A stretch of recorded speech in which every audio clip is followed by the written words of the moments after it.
I remember one thing that was suggested we do for the show that I did not want to do was Hef wanted us to film Playmate style videos, because every month the Playmate of the Month had to shoot like what they called a video centerfold, which was just like some corny scenario where they happened to be naked. And I was like, absolutely not. And he was like, what? That was like the first time I ever stuck up for myself. I was like, no, don't want to do that. Yeah. There's enough nudity on me out there already. No way. Could you ever see yourself being a real housewife, for example? Oh my gosh.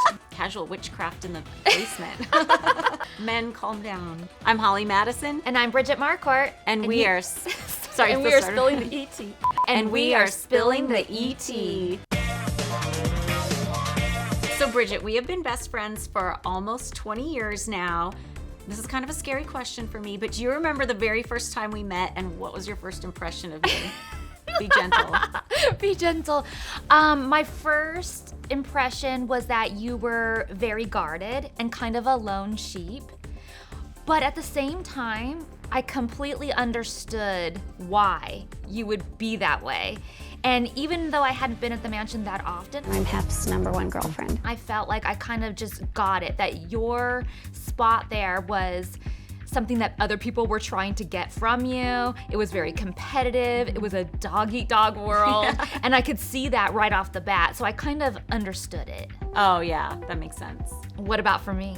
Well, one of the first times I met you, you were wearing that amazing Carmen Miranda costume, and you were handing out the Jack Daniels bottles. And I'm like, oh my God, she's so fun. Who is that? Still theming in costumes today. It's perfect. So, Holly, we met through Hugh Hefner. Do you remember your first time meeting Hef, and what was your first impression of him? Was he in the classic robe and smoking jacket? He was actually in pajamas because it was a Midsummer Night's Dream party, but I was actually more impressed by his dates. He was with the Bentley twins at the time, and I just thought they were so gorgeous. And they were wearing those gorgeous, like, hot pink Barachi dresses. Yes. And they made the impression that night. Yeah, that was incredible. When I first met him, he was wearing the robe and jacket. It was at coming to test for Playmate, and it was in the dining room, and it was for a buffet dinner, and so he was wearing this very classic. It was hard to miss. Would you ever consider doing reality television again like we did in the past? Could you ever see yourself being a real housewife, for example? Oh my gosh, no. Like, I would love to do a show with you where maybe we're doing something fun, like paranormal adventures, or even just traveling around and doing like fun things, but as far as like a Real Housewives type of thing, no. I don't ever want to do anything involving like my personal life, my kids, because it's just like fake drama turns into real drama, and it's not worth it at the end of the day. Yeah, I believe it's destructive. At the mansion, we had to wear all kinds of fun, crazy outfits and costumes. What would you say is your favorite looking back? I think the peacock costume is the most iconic. I made like a lingerie outfit for one of Hef's birthday parties made with feathers I collected in the backyard that our peacocks were shedding, so that was really fun. What's your favorite? I think for me, it was dressing up as the corpse bride for Halloween. These two ladies have quite a history. They've been looking back at every high and low on their podcast, Girls Next Level. But don't expect a guest appearance from their ex-co-star, Kendra Wilkinson, who told us this last May. I've already done the healing. I don't need to, go on a podcast and do more healing. I've already done it for myself. So what else is there to talk about? Yeah. I'm like, no. No. Holly has certainly moved on from her mansion past, so much so that she almost turned down her ID crime series, The Playboy Murders, airing Mondays. There was sex, there was violence, there was intrigue. Kind of shocked that such a young lady would lose her life. So you are the executive producer of The Playboy Murders on ID, which is in its second season. Were you at all hesitant to sign on to this project, or were you immediately on board? No, I was totally hesitant at first. When my agent told me about it, I was like, I do not want to do another Playboy related thing. Like, I'm up to my ears in it. I don't want to. But then he's like, okay, well, just look at the deck and the cases they want to do and let me know. And when I saw what cases they wanted to cover, I was like, oh my God, I would watch this show. One of the cases this season is the murder of one-time Playmate Jillian Spalding, who was murdered in 2017.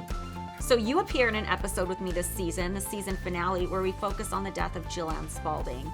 We both met Jill at the mansion, and tell everybody how we learned about what happened to her and what your reaction was.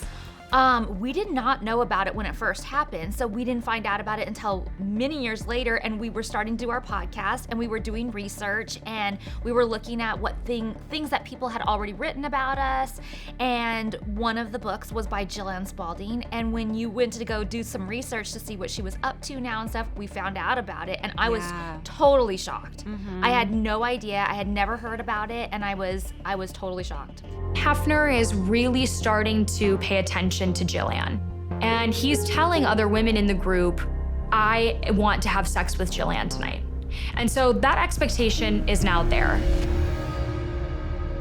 In her mind, Jillian is truly worried that there's a reality in which she'd refuse sex with Hefner and he would force her, that she would be raped, essentially. And all of these other women would be participants in that. This is not what she had in mind at all.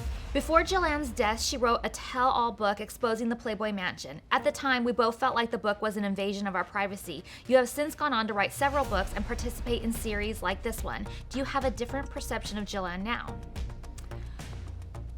I think there's a big difference between writing about your own experience and kind of exposing personal details about what other people are doing that you didn't really have much interaction with. I think that's always a very line I'm cautious about, even in our podcast today and when I was writing my book. Even now, I think there's little things in my book that I might change a little bit just because I was really putting it all out there and really dishing a lot of things. So, of course, my opinion about it evolves over time.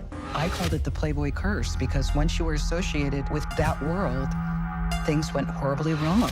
You talk a lot in the series about how dangerous the Playboy estate could be.